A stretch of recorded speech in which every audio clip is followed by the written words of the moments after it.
पीछे से वार करेगा, कोई तुम्हारे बारे में बुरा बोलेगा। लेकिन असली सवाल यह है कि क्या तुम अपनी जिंदगी उनकी बुराई के बोझ में जीना चाहते हो? तुम्हें समझना होगा सामने वाला कैसा है, ये उसकी समस्या है, लेकिन तुम अपनी आत्मा को किस दिशा में ले जा रहे हो, ये तुम्हारी जिम्मेदारी है। वो बुरा है, ये उसकी कहानी है। तुम अपनी फिक्र करो, यही तुम्हारी कहानी है।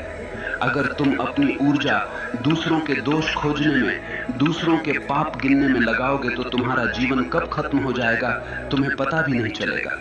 जीवन का सार यही है, दूसरों की छाया में मत जियो, अपनी रोशनी में जियो। जरा सोचो, तुम सड़क पर चल रहे हो और सामने से एक आदमी आता है, उसके हाथ में कीचड़ से भरी बाल्टी है।